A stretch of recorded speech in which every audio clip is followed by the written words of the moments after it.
فَقُلْتُ اسْتَغْفِرُوا رَبَّكُمْ إِنَّهُ كَانَ غَفَّارًا۔ استغفار تم کر لو، سارے گناہ بھی اللہ معاف کر دیں گے، موسلا دھار بارشیں بھی برسائیں گے، تمہارے پاس مال نہیں ہے تو مال بھی وافر دے دیں گے، اولاد کی نعمت نہیں ہے تو اولاد بھی دے دیں گے، تم سارے پھل تو کبھی کھائے نہیں تم نے زندگی میں، تم استغفار کرو اللہ تمہیں باغات کا ہی مالک بنا دے گا، تمہارے لیے نہریں جاری کر دے گا۔ بلکہ دوسری جگہ اللہ رب العزت فرماتے ہیں جس نے زندگی بھر سکون دینا ہے استغفار کر لو، جب تک زندہ رہو گے اللہ تمہیں چین نصیب فرما دے گا۔ امام احمد بن حنبل رحمت اللہ علیہ گھر سے نکلے، مسجد پہنچے، کہتے ہیں کہ لیٹ ہو گیا ہوں، مسجد والے سے کہا مجھے کچھ آرام کا موقع دے دیجئے، کہا نہیں نہیں ہمارا نظام ہے یہاں نہیں کچھ ہو سکتا، کہا چلو مجھے کچھ یہاں انتظار کا موقع دے دو۔ ابھی یہ بات ہو رہی تھی تو ایک نان بھائی گزرا جس کا کام تھا نان بنانا، اس نے کہا اس کو میرا مہمان بننے دو، آپ کیوں اس کو کچھ کہہ رہے ہو؟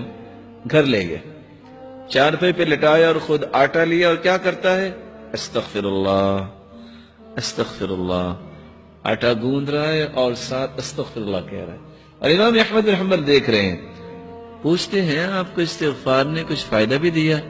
کہتے ہیں جناب فقیر آدمی تھا، جب سے استغفار کیا مال سنبھالا نہیں جا رہا، اور جب سے استغفار کر رہا ہوں جو خواہش کرتا ہوں اللہ پوری کر دیتے ہیں، لیکن چند دنوں سے خواہش کر رہا ہوں وہ صرف پوری نہیں ہوئی، باقی ساری پوری ہوگی۔ کہا وہ کون سی خواہش ہے جو پوری نہیں ہوئی؟ کہا میں نے اللہ سے دعا کی تھی یا اللہ، وہ سنا ہے امام احمد بن حنبل ایک ہیں بڑے نیک انسان ہیں، یا اللہ میری بھی ملاقات کروا دے ان سے۔ کہا وہ تو میں ہی ہوں، وَقَدْ جُرِرْتُ إِلَيْكَ جَرًّا، آج میں گھر سے نکلا جیسے فرشتہ شاید تیرے ساتھ ملاقات ہی کروانے کے لیے مجھے لے کے آیا ہے۔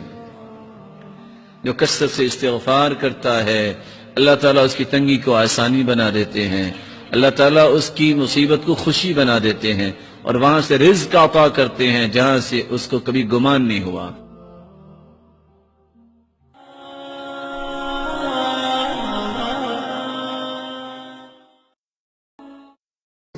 باوضو ہو کے سویا کریں۔ رسول اللہ صلی اللہ علیہ وسلم کا فرمان ہے جو شخص باوضو ہو کے سوتا ہے، ذکر کر کے سوتا ہے، اللہ رب العزت کی طرف سے ایک فرشتہ اس کے بستر میں رات گزارتا ہے، نگرانی بھی کرتا ہے، اور ساری رات دعائیں کرتا ہے، اللہم اغفر لعبدک فإنہ بات طاہرا، اے اس کے پالنے والے اس کی نگرانی تو ہو گئی، یہ تو سویا ہوا ہے لیکن باوضو ہو کے سویا ہے، اے اللہ میری دعا ہے تو اس کی بخشش فرما دے۔ فرشتہ اس کی بخشش کی دعائیں کرتا ہے، ذکر کر کے سویا کریں، اللہم بسمک اموت واحیا، دعائیں مزید پڑھیں، اور سبحان اللہ الحمدللہ اللہ اکبر پڑھیں، اور سورۃ الملک پڑھنا نہ بھولیے، قبر کے عذاب سے بچانے والی سورۃ ملک ہے، اور حدیث کے الفاظ ہیں قبر کے عذاب سے بھی بچائے گی، ہی المنجیہ، نجات دینے والی ہے، شفاعت لصاحبها، قیامت کو سفارش کرے، خاصمت عن صاحبها، اللہ سے ضد کرے گی، حتی ادخلته الجنہ، جب تک سورۃ الملک پڑھنے والے کو جنت میں داخل نہیں کروا دے گی اللہ سے ضد چھوڑے گی نہیں اس وقت۔ سورۃ الملک پڑھ کے سو جائیے، نیت کر کے سو جائیے۔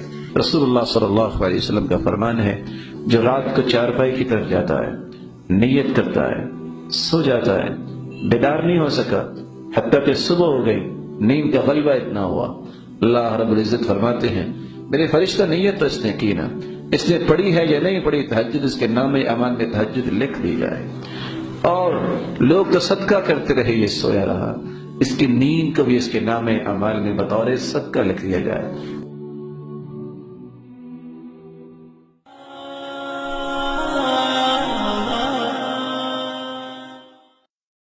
کثرت سے درود پڑھنا، اللہم صلی علی محمد وعلی آل محمد كما صليت على إبراهيم وعلى آل إبراهيم إنك حميد مجيد اللهم بارك على محمد وعلى آل محمد كما باركت على إبراهيم وعلى آل إبراهيم إنك حميد مجيد۔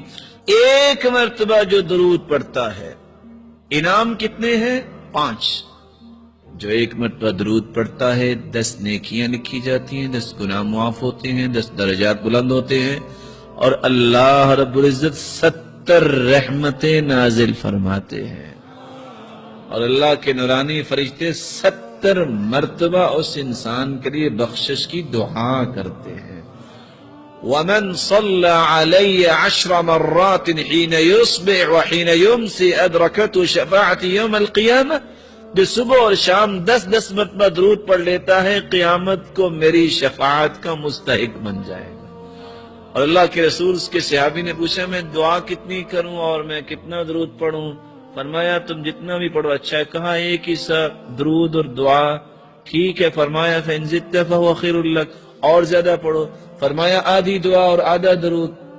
کہا فَإِن زِدْتَ فَهُوَ خَيْرٌ لَكَ، اور زیادہ پڑھو تو بہتر ہے۔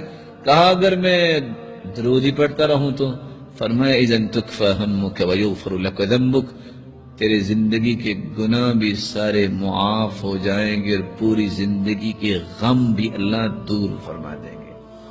میری اللہ سے دعا ہے اللہ تعالی ہم سب کو سعادت کی زندگی عطا فرمائے۔